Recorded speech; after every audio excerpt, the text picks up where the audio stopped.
Hey, glad you're here.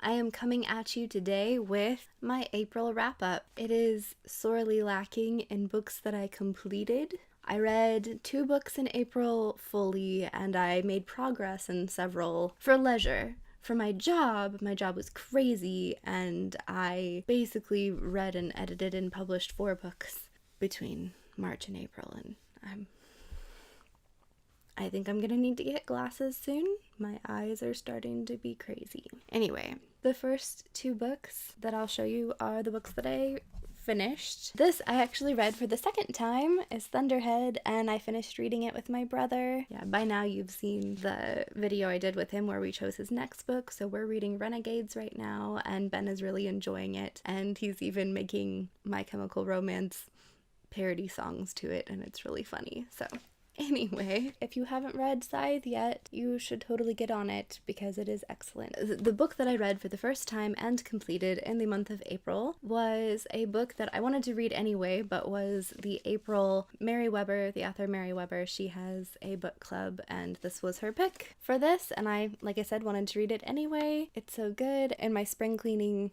video that I just posted, I talked a little bit about this, but this is a historical romance that is like a classics retelling, because as you can see from Olivia Twist, it's Oliver Twist, but where Oliver Twist was always actually a girl, and then it continues with her life. So it's not retelling Oliver Twist, but with a girl. It's like the sequel to Oliver Twist, but with a girl, if that makes sense. The romantic interest in this is the Artful Dodger.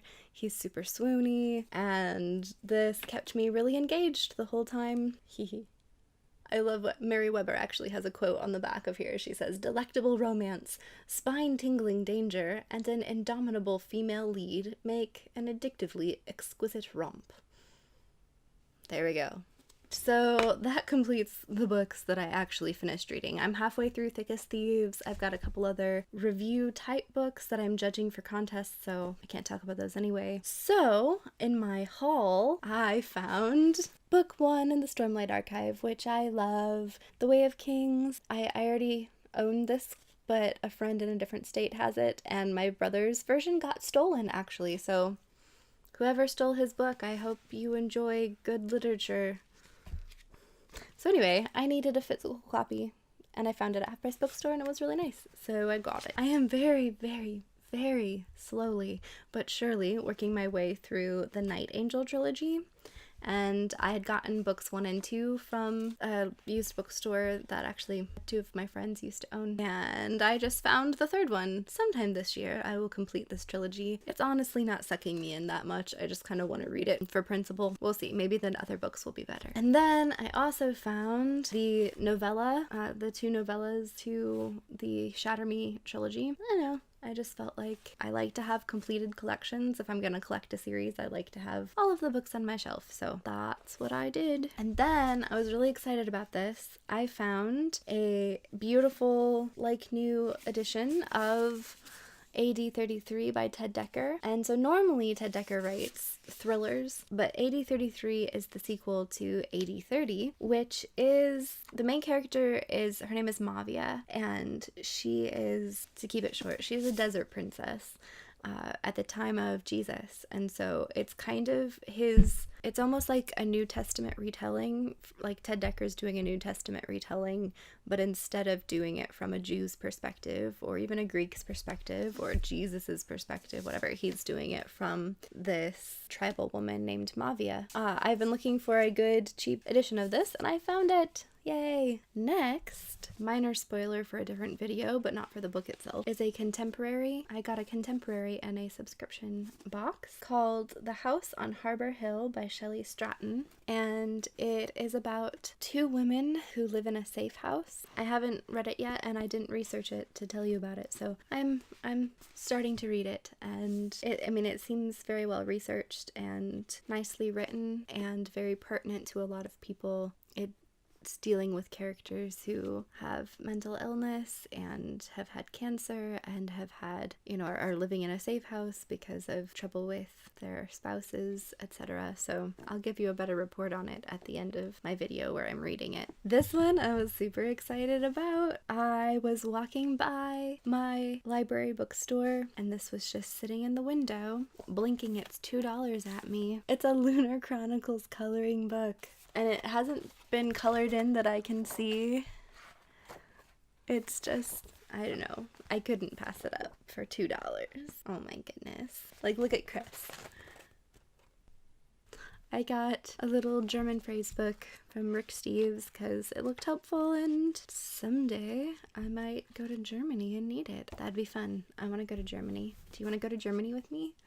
Let's do it. I found Land of Stories by Chris Colfer. It's middle grade. I've heard a bit about it. Alex and Connor Bailey's world is about to change. When the twins' grandmother gives them a treasured fairy tale book, they have no idea they're about to enter a land beyond all imagining.